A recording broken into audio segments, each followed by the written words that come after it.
Pranam. Welcome to the program Live 16, Look 16. A program which says that you should be better than yesterday. मतलब कल जो थे तुम आज उससे बेटर होने चाहिए. असल में तो ये बेटर देन यस्टरडे लिखा है क्योंकि इतना समझ में आ जाए तो यही बहुत है. हम ये कहते हैं कि हर सांस के साथ आप बेटर होते चले जाओ. With each breath you should improve your life. That is the key. And संस्था इसके साथ जुड़ी हुई है इस प्रोग्राम के साथ. And is association of naturopathy developers, जो नेचुरोपैथी पर ही काम करते हैं, नेचर पर काम करते हैं, प्रकृति पर काम करते हैं. और लिव 16 लुक 16 के प्रोग्राम में आते हैं तो प्रवृत्ति से प्रकृति की को ठीक करना. यानी हम लिव 16 लुक 16 में आते हैं तो हमारा सारा काम प्रवृत्ति पर होता है, क्योंकि प्रवृत्ति ही प्रकृति को डिस्टर्ब करती है.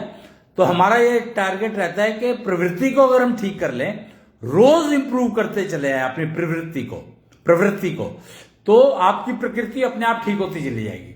यानी दोषों से मुक्त हो जाएगा आपका शरीर. और डिजिटल शंख टेक्नोलॉजी का सहारा लेते हैं हम लोग. तो डिजिटल शंख टेक्नोलॉजी एक ऐसा माध्यम है जिससे हमें अपनी रोज की इंप्रूवमेंट पता लगती है. मतलब हम लिव 16 लुक 16 के अंदर कितना चल रहे हैं, आगे आगे आगे आगे चलते जा रहे हैं, अपने आप को इंप्रूव करते जा रहे हैं रोज. तो better than yesterday we were better than whatever we were yesterday, today we are better since we have adopted the path of live 16 look 16. तो इस रास्ते पर चल रहे हैं. और आज हमें समझ में कुछ चीजें ऐसी समझने की कोशिश करनी है कि जो कंफ्यूजन फैला है मार्केट में. मैं जरा आपको मैंने प्रोग्राम तो दिखाई दिया.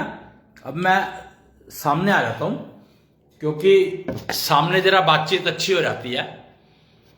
और लिव 16 लुक 16 का कार्यक्रम हम कर रहे हैं. तो सबसे पहले तो हमें अपने कंफ्यूजन से निकलना होगा. इससे निकलने के लिए जो भी बन पड़े हम करें कि हमारे को कंफ्यूजन से प्रवृत्ति क्या है? मन की स्थिति, मानसिक स्थिति, मन के विचारों की स्थिति. मतलब मन आपके कैसे विचार पकड़ता है. मन अगर आपके गलत विचार पकड़ेगा तो आप गलत दिशा में जाओगे.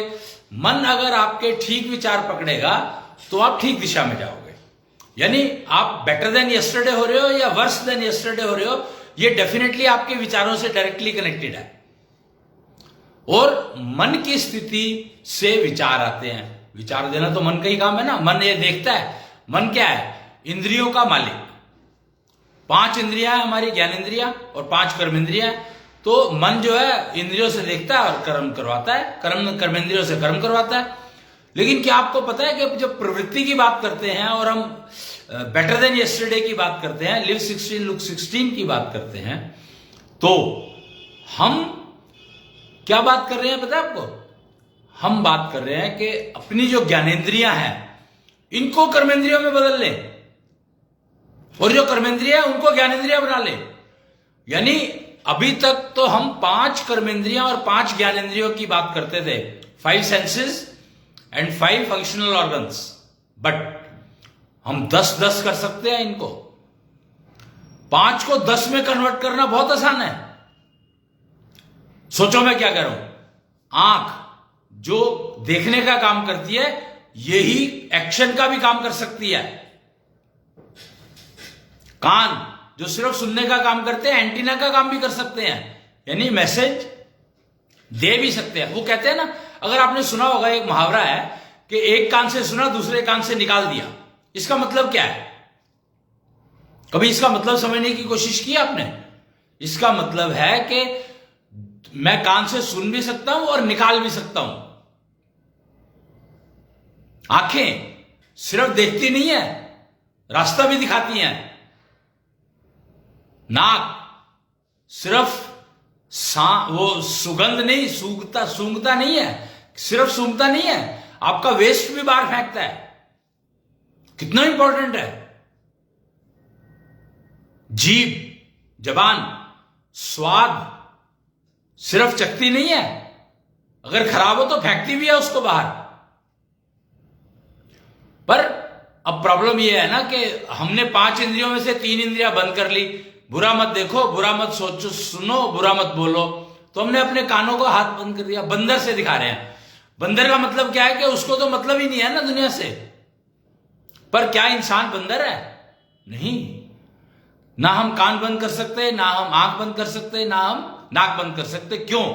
अगर आप कान बंद करोगे तो आपका जो एक कान से सुना दूसरे कान से निकाल दिया वो चलेगा ही नहीं। मतलब आपका आधा इंद्रिय आधी रह गई, आधा यूज रह गया उसका, वो भी बहुत कम, क्योंकि आपने एक वो लगा दिया फिल्टर भी क्या लगा दिया आपने, तो बंद कर लिया उसको। आंख बंद कर ली, आंख बंद करने से तो आपके दोनों, ना आपको सामने क्या हो रहा है वो पता लगेगा, और ना आपके जो आप उससे कर सकते क्रिया कर सकते हो, आंखों से जो क्रिया कर सकते हो वो नहीं कर पाओगे। ऐसे ही जबान, ऐसे ही नाक। तो ये इतना मतलब कमाल है कि इंद्रियां 10 हैं, ज्ञानेंद्रियां 10 हैं, कर्मेंद्रियां 10 हैं,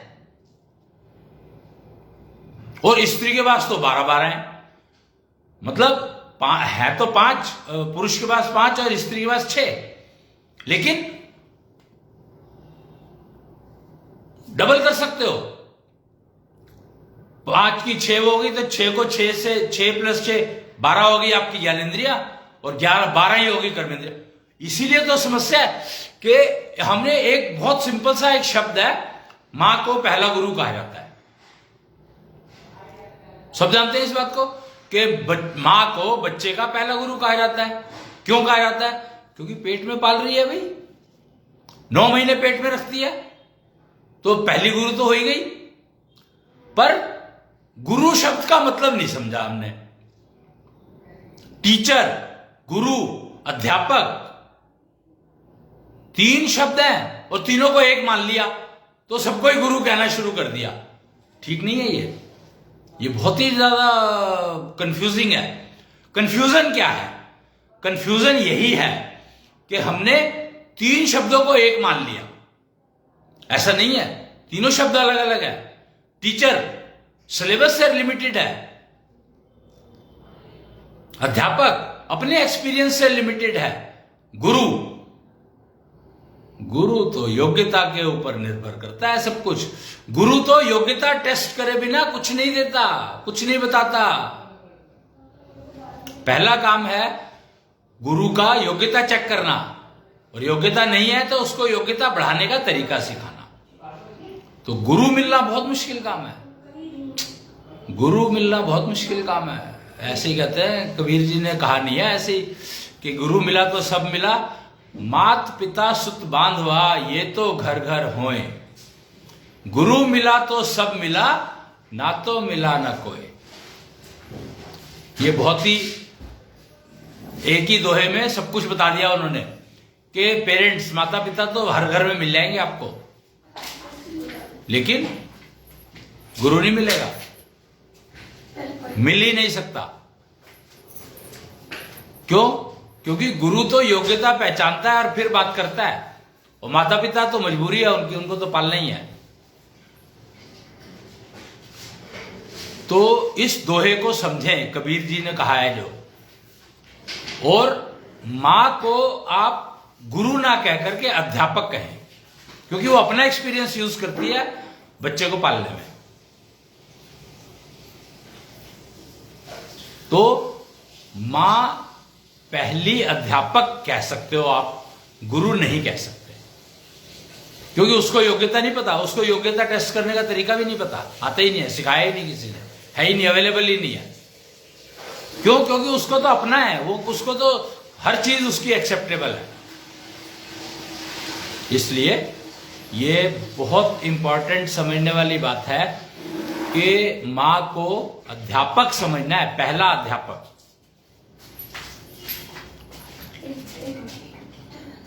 तो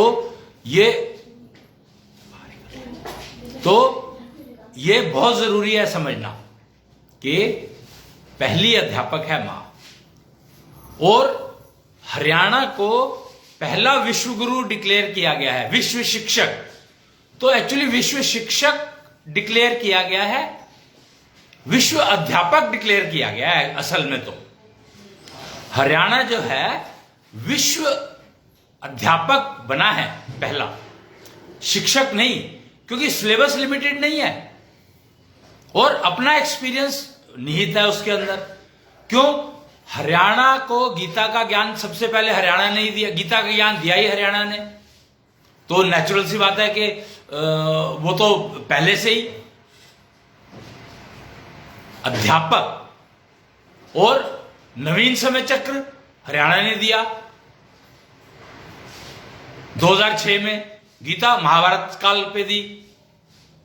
फिर महाभारत काल के बाद हरियाणा ने क्या दिया? नवीन समय चक्र दिया, दक्षिण्या संवत्सर, नया संवत दिया, हरियाणा ने दिया।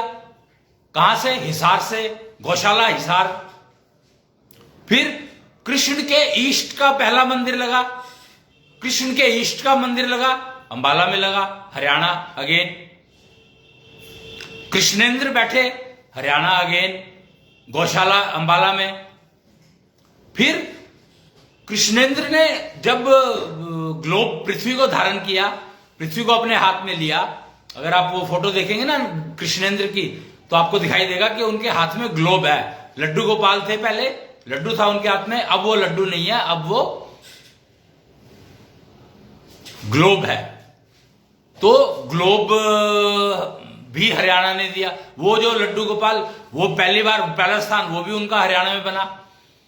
और फिर जब ये देने का एक होलिस्टिक हेल्थ का जो कॉन्सेप्ट है, होलिस्टिक हेल्थ मतलब एक ही स्थान पर एक ही एकल औषधि से, एक ही उससे आपके सारे रोगों का कष्ट दूर हो जाए।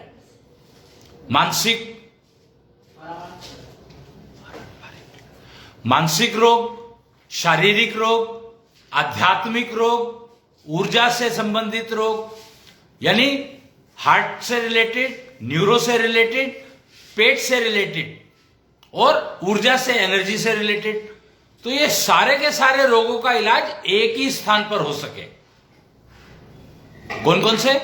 मानसिक रोगों का इलाज न्यूरो, और हार्ट से रिलेटेड रोगों का इलाज ऊर्जा, शरीर, और तीसरा कॉन्जेनिटल बॉडी यानी टनल्स का इलाज, जो ब्लॉकेजेस हो जाती हैं नाड़ियों में और नसों में ब्लॉकेजेस हो जाती हैं, उनका इलाज। तो वो आपका वो होना चाहिए, ब्लॉकेजेस का इलाज, तो शरीर का इलाज हो गया। फिर ऊर्जा ट्रांसफर, तो ये चारों पांच, और स्पिरिचुअल ज्ञान का इलाज कि आपके पास कोई ज्ञान ही नहीं है तो आपको ज्ञान मिल जाए वहां से। जिस चीज के बारे में जो भी आपकी समस्या आई है उसको हल करने के लिए जो ज्ञान चाहिए, उस एक पॉइंट से ज्ञान मिल जाए। समय की पहचान करनी है तो उस पॉइंट से आपको समय की पहचान हो जाए। तो ये स्थान भी हरियाणा में बना, गोहाना। तो हरियाणा पुट टुगेदर गीता से शुरू होकर के और गोहाना तक, गीता कुरुक्षेत्र से और गोहाना होलिस्टिक हेल्थ सेंटर से, सारा का समय चक्र हरियाणा से। तो हरियाणा विश्व अध्यापक बना है, कल डिक्लेयर हुआ था 19 दिसंबर, पर कल विश्व शिक्षक कह रहे थे इसको, तो कहा गया था। लेकिन आज उसकी करेक्शन, उसमें करेक्शन करी है और यह बताया गया है कि मां, जैसे मां को पहले गुरु कहा जाता था, तो मां गुरु नहीं है, मां पहली अध्यापक है। ऐसे ही हरियाणा विश्व का पहला अध्यापक बना, विश्व अध्यापक कह सकते हैं उसको हम लोग। तो ये जानकारी देनी जरूरी थी, करेक्शन जरूरी थी, बतानी जरूरी थी कि कंफ्यूजन से निकलना है तो मां को पहला अध्यापक माने, तो कंफ्यूजन अपने आप निकलने शुरू हो जाएंगे। क्यों? क्योंकि फिर यह इंश्योर किया जाएगा कि मां को वो सारा ज्ञान होना चाहिए मां बनने से पहले, उसकी नारी शक्ति पूर्ण जागृत होनी चाहिए, जिसका वो उपयोग कर सके स्वस्थ बच्चा डिलीवर करने में। ये बहुत जरूरी है, बहुत इंपॉर्टेंट है। अगर हम ये नहीं चलेंगे, इस रास्ते पर नहीं चलेंगे, मां को पहला अध्यापक नहीं मानेंगे, तो हम उसको वो ट्रेनिंग दे नहीं सकते जो ट्रेनिंग उसको जरूरत है विवाह से पहले। नारी ज्ञान, नारी शक्ति का जागरण, मातृत्व से पहले नारी तत्व जागृत होना बहुत जरूरी है। मातृत्व से पहले नारीत्व जागृत होना बहुत जरूरी है, और नारीत्व के लिए पहली अध्यापक उसको बनना है, उसकी ट्रेनिंग बहुत जरूरी है। और ये ट्रेनिंग शुरू की जा रही है, अब डिक्लेयर करी जाएगी हरियाणा से, क्योंकि विश्व शिक्षक हरियाणा है, विश्व अध्यापक हरियाणा है, तो डिक्लेयर हरियाणा से की जाएगी। 25 दिसंबर को की जाएगी ये, कि जो गलती कुंती ने करी वो गलती वो ना कर पाए करे, जो गलती द्रौपदी ने करी वो गलती वो ना कर पाए, जो गलती गंधारी ने करी वो गलती वो ना कर पाए। तो ये सब चीजें बतानी है, सिखानी है, समझानी है, और उसको मतलब ये ट्रेनिंग बहुत जरूरी है। तो ये सब जो है नारी ज्ञान के अंदर में आता है, नारी शक्ति जागरण के ये 3-4 गलतियां तो बहुत जरूरी है जिससे बचना चाहिए नारी को, स्त्री को, कन्या को। वो क्या? कि जो गलती कुंती ने करी वो गलती ना करे, जो गलती गांधारी ने करी वो गलती ना करे, जो गलती द्रौपदी से हुई वो गलती ना हो। अब कुंती से चलते हैं। कुंती की पहले बात करी तो कुंती ने क्या गलती करी? कुंती ने गलती की विवाह से पहले गर्भ धारण किया। कारण चाहे कुछ भी रहा हो, तरीका चाहे कुछ भी रहा हो, प्रोसीजर चाहे कुछ भी रहा हो, हम उसकी बात नहीं कर रहे हैं, पर और उसकी सजा भुगतनी पड़ी कर्ण को, और कर्ण के कारण महाभारत हुई। लोग ये नहीं समझते कि महाभारत जो है कर्ण के कारण हुई और किसी के कारण नहीं हुई। सिर्फ एकमात्र कारण था महाभारत होने का, कर्ण, एकमात्र कारण। क्या आपने अंदाजा लगाया इस बात का कि ऐसा भी हो सकता है? जी, ऐसा ही हुआ। तो गलती कुंती की थी जिस वजह से महाभारत हुई। फिर गांधारी ने क्या गलती करी? अरे जब उसको पता था कि उनके पति जो है, उनका जो विवाह हुआ है, उनके जो पति है वो देख नहीं सकते, तो उन्होंने अपनी आंख में पट्टी बांध ली कि मैं भी नहीं देखूंगी। तो बच्चों की गलतियां दिखेंगी कैसे? तो बच्चों को गाइड कौन करेगा? तो अपने अपने पहला अध्यापक होने की जो जिम्मेदारी थी उससे आंख मूंद ली गंधारी ने। ऐसी भयंकर गलती, परिणाम सारे बच्चे खोने पड़े। तो ऐसी गलती ना करे कन्या, नारी, पत्नी। फिर द्रौपदी, उसको पता है कि दुर्योधन अंधा नहीं है, फिर भी उसके मुंह से निकल गया कि अंधे का पुत्र अंधा, और लोगों ने उसको महाभारत की जड़ बना लिया कि महाभारत उस कारण से हुई।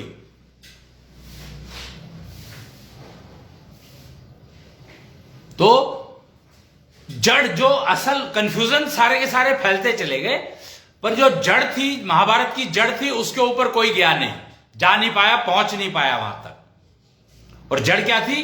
कर्ण। और कर्ण गलती थी कुंती की। उसमें पुरुष कहीं इन्वॉल्व नहीं है। देखो, आप ये सोचो कि कुंती ने जो किया उसमें कहीं पुरुष कोई इन्वॉल्व नहीं है। एकमात्र इन्वॉल्वमेंट किसकी है? कुंती की। एकमात्र कुंती इन्वॉल्व है हर काम, उसके सारे उसमें एपिसोड में।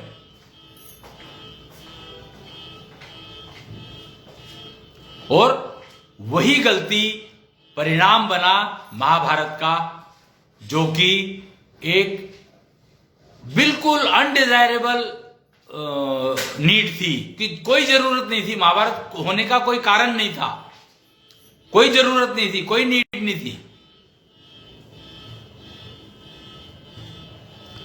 तो ये जानकारी मुझे आज देनी थी आपको कि विश्व अध्यापक समझिए, आप हरियाणा को विश्व अध्यापक समझना ही पड़ेगा आपको, आपके पास कोई हल नहीं है, कोई चॉइस नहीं है। कृष्ण ने चुना था हरियाणा, अब कृष्ण ने जो चुना था तो फिर उसके बाद तो द्वारकाधीश थे वो उस समय में, और तब उन्होंने हरियाणा चुना था। तो इसलिए आपके पास कोई हल नहीं है, कोई चॉइस नहीं है, कुछ भी हल नहीं है, कुछ भी चॉइस नहीं है, कोई भी चॉइस नहीं है। हरियाणा ही विश्व अध्यापक है, और 25 तारीख को इसकी पब्लिक को डेडिकेट कर दिया जाएगा। ये पब्लिक को डेडिकेट कर दिया जाएगा ये कि विश्व अध्यापक बन गया है हरियाणा। बन तो गया ही है, 19 तारीख को डिक्लेयर हो चुका है, बन तो गया ही है, डिक्लेयर हो चुका है। ये फादर ऑफ टाइम ने डिक्लेयर किया, फादर ऑफ टाइम यानी जिन्होंने समय चक्र को डेडिकेट किया था, दक्षिण्य संवत्सर शुरू किया उन्होंने, फादर ऑफ टाइम ने दक्षिण्य संवत को शुरू किया था, और अभी 17वां संवत्सर चल रहा है। 17 नंबर बहुत इंपॉर्टेंट है। 17वां जो संवत्सर है, 17 नंबर जो है बहुत इंपॉर्टेंट है। धर्म के ऊपर सूर्य चमक रहा है इस समय में।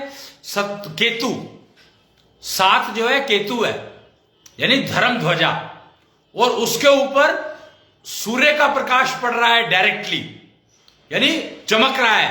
केतु इस समय में पूर्ण उसके अंदर है, अपनी पावर के अंदर पूर्ण पावर है उसको।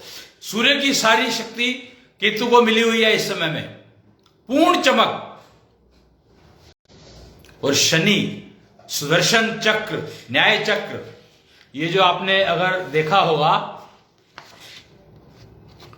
तो ये न्याय चक्र, ये सूर्य का निष्ठा जागृत करने के लिए, केतु ने निष्ठा जागृत करने के लिए निष्ठा चक्र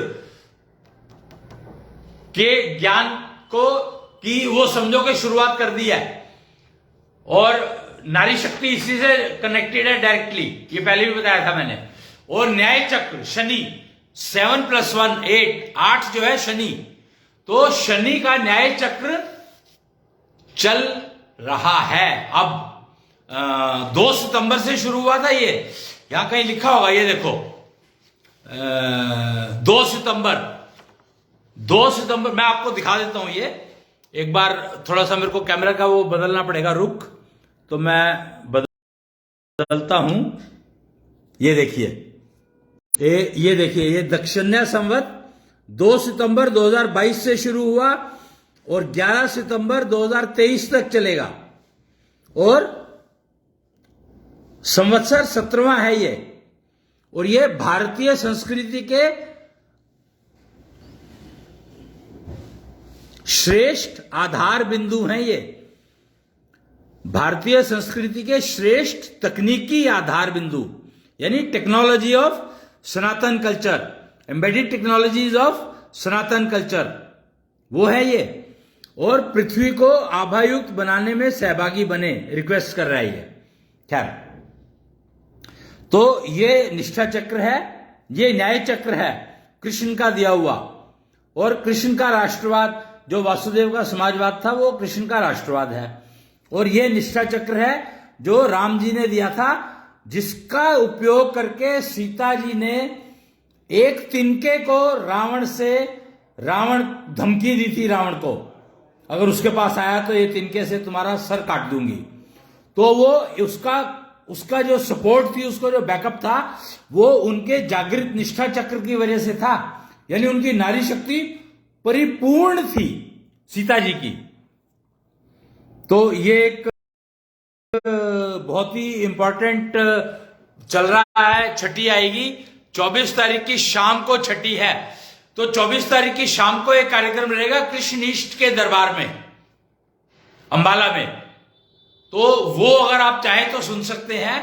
24 तारीख छठी है शाम को, 19 तारीख को डिक्लेयर हुआ ना विश्व अध्यापक, तो उसकी छठी मनाई जाएगी कृष्णनिष्ठ मंदिर में 24 तारीख को शाम को 6 बजे, 6 बजे के बाद 6 से 9 के बीच में कभी भी बनाई जाएगी। वो मुहूर्त, एग्जैक्ट मुहूर्त कैलकुलेट किया जाएगा, शायद 7 बजे, 7 साढ़े 7 के आसपास होना चाहिए। खैर मैं इस बारे में अभी नहीं बता पाता, एग्जैक्ट नहीं बता पा रहा हूं, पर मोस्ट प्रोबेबली 7:30 के आसपास होना चाहिए 24 तारीख को, 24 दिसंबर। बहुत ही महत्वपूर्ण दिन है, क्योंकि सूर्य 23 दिसंबर से उत्तरायण हो जाएगा, इसीलिए 24 छठी जो है 24 तारीख को पड़ रही है। बहुत ही महत्वपूर्ण दिन है। छठी जो है किसी भी जन्म के छठी जो है बहुत महत्वपूर्ण होती है।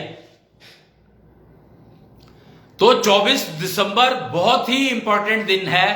इस दिन शुक्र का दिन है, शुक्राचार्य का दिन है छठी। 24 जो है शुक्राचार्य मालिक है 24 के, और राहु और चंद्रमा दोनों ही शुक्राचार्य के लिए काम कर रहे हैं। तो शुक्राचार्य किसी को भी ग्रहण लगवा सकते हैं राहु के माध्यम से, और किसी को भी चमक दे सकते हैं चंद्रमा के माध्यम से। ब्लू ब्रिजो एनर्जी चंद्रमा देता है, और वो देते हैं शुक्राचार्य। तो 24 तारीख बहुत महत्वपूर्ण मानी जाती है हर एक महीने की, हर महीने की 24 तारीख बहुत महत्वपूर्ण मानी जाती है।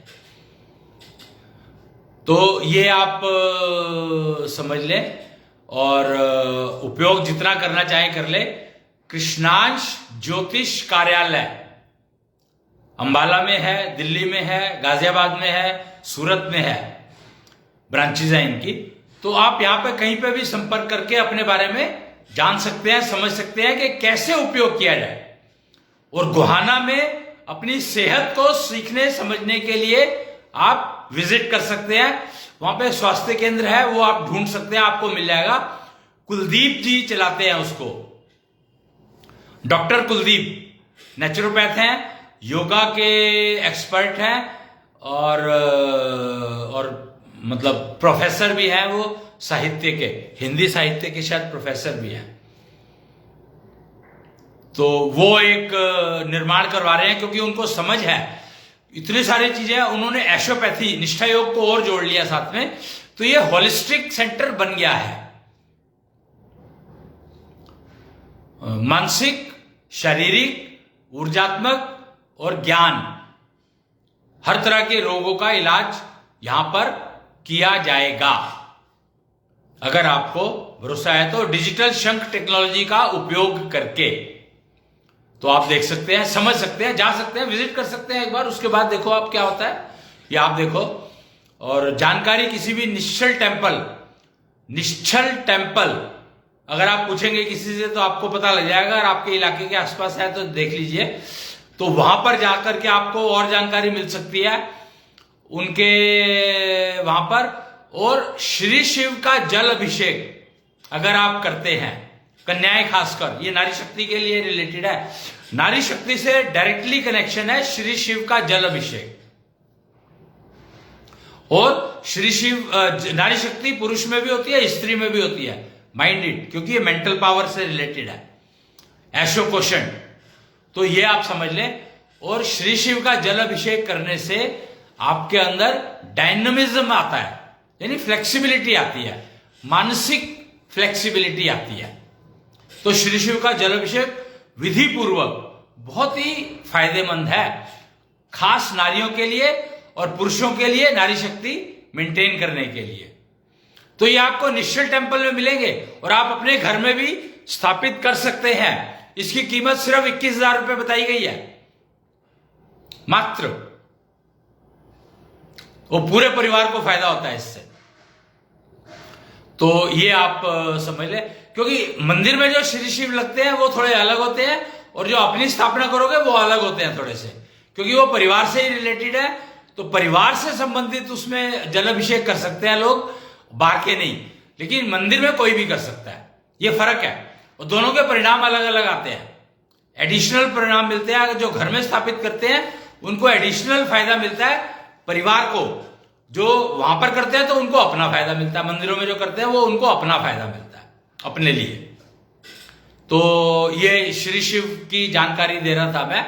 श्री शिव, पहले आप शिवलिंग को किया करते थे, शिवलिंग को जल अभिषेक का पर्पज अलग है, श्री शिव के जल अभिषेक का पर्पज अलग है। वो तो नारी शक्ति से डायरेक्टली कनेक्टेड है और ये डिजिटल शंख टेक्नोलॉजी पर बना हुआ है। तो श्री शिव का शंख जो वो करते हैं, प्रतीक है शंख, तो आप देख सकते हैं किसी भी उसमें आपको मिल जाएगा, इंटरनेट पे आप सर्च करें तो आपको श्री शिव के दर्शन हो सकते हैं, मेरे हिसाब से हो जाएंगे। कोई ना कोई वीडियोस बने होंगे, श्री शिव के जल अभिषेक के वीडियोस डालते रहते हैं लोग, तो मैं इसलिए बता रहा था आपको। तो आज के लिए इतना ही। मैं एक पोयम छोटी सी जो बात करते ही हैं हम, उसको मैं करना चाह रहा था, तो देखता हूं मैं यहां पर पड़ी है तो किताब खोल लेता हूं, नहीं तो मैं ऐसे ही कर लूंगा। नहीं, यहां नहीं दिख रही मेरे को।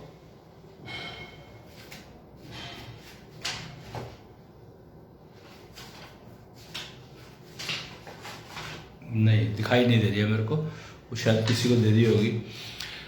तो वो छोटी सी पोयम है। और ये बात तो मैंने शायद पहले बताई है कि गाय जो है पृथ्वी की माता है, पृथ्वी की माता, यानी पहली अध्यापक पृथ्वी की गाय है। इसलिए गाय पूजनीय है क्योंकि वो नानी है, मनुष्य जगत की नानी है गाय, क्योंकि पृथ्वी को माता कहा गया है। पृथ्वी माता है ही, पालती है सबको, जो पालती है वही तो माता होती है। गर्भ में पालती है, बीज को गर्भ में पालती है पृथ्वी। तो पृथ्वी को इसलिए माता कहा गया है। और पृथ्वी को कौन पालता है? गाय पालती है। पृथ्वी को गाय पालती है, पंचगव्य। तो गाय जो है नानी है,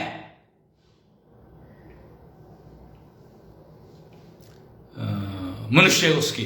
तो हम लोग बात कर रहे हैं, 3 माताओं की बात कर रहे हैं यहां पर। इतनी शक्ति हमें दे न माता, मन पे विश्वास कमजोर हो ना। ये किसको कहा जा रहा है? ये कहा जा रहा है उस मां को जिसने मुझे जन्म दिया। इतनी शक्ति हमें दे न माता, मन पे विश्वास कमजोर हो ना। अनेक रस्तों में है एक रास्ता, भूल कर भी कोई भूल हो ना। और ये रास्ता जो है गौशाला की तरफ जाता है, खेतों की तरफ जाता है। और खेत बिना गौशाला के बेकार हैं, खेत बिना गौशाला के बेकार हैं, ये समझ लो आप। तो गौशाला की तरफ जाता है वो रास्ता जिसके बारे में कहा जा रहा है यहां पर। फिर योग्यता जो मेरी बढ़ा दे, ऐसा पथ कोई तैयार दो ना। ये किसको कहा जा रहा है?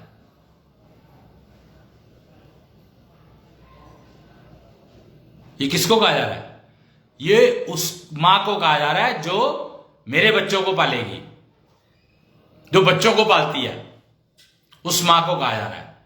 खासकर अपने बच्चों को, मेरे बच्चों को पालेगी जो, यानी पत्नी। फिर ज्ञान पथ जो हमको दिखा दे, ऐसा गुरुद्वार तुम हमको दो ना।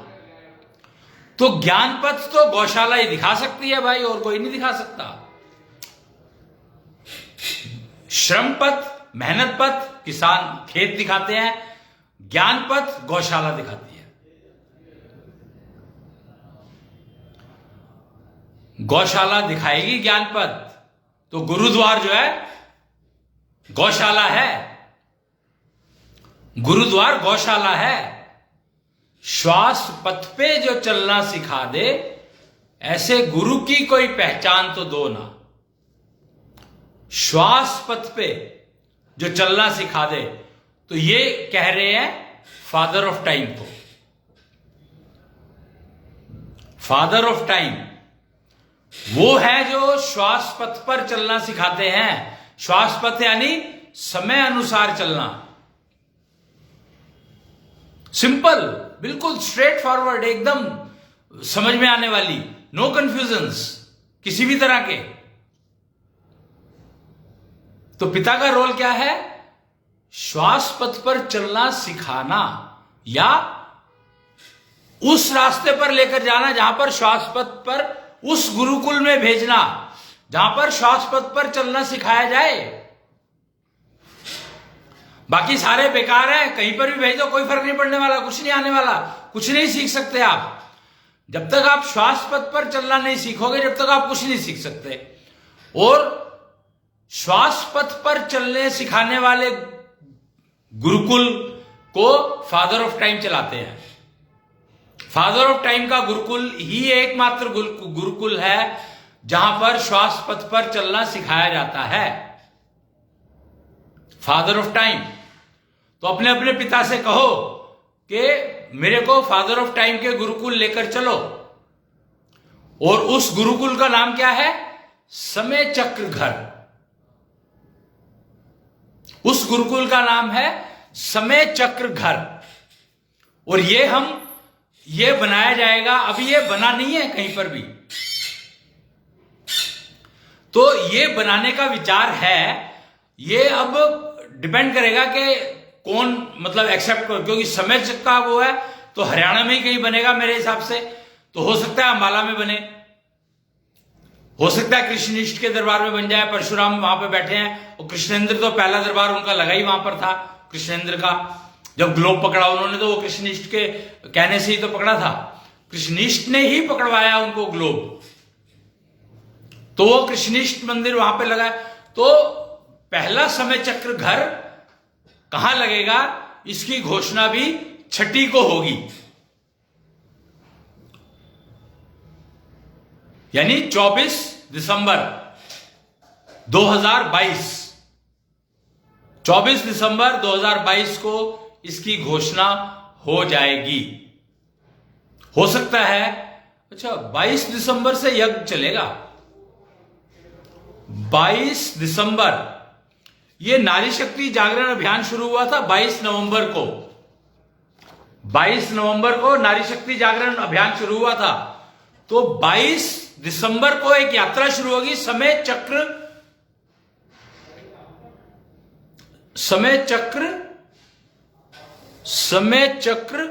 प्रसारण यात्रा। समय चक्र प्रसारण यात्रा ये एक 14 नवंबर को शुरू हुई थी। ये वाली यात्रा क्या था इसका नाम? डिजिटल शंख टेक्नोलॉजी की यात्रा शुरू हुई थी।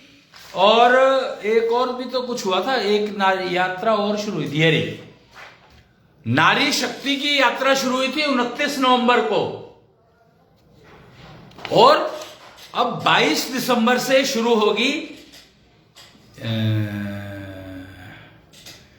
22 नवंबर से शुरू हुआ था नारी शक्ति जागरण अभियान, और 22 दिसंबर से यानी एग्जैक्टली 1 महीने के बाद, 30 दिन के बाद, यानी 2 पक्ष निकल गए, शुक्ल पक्ष और कृष्ण पक्ष। तो 22 दिसंबर से यात्रा शुरू होगी, समय चक्र यात्रा। समय चक्र यात्रा, समय चक्र, उसका कुछ नाम तो दिया जाएगा। हाँ, ये दे देंगे ना, नवीन समय चक्र यात्रा।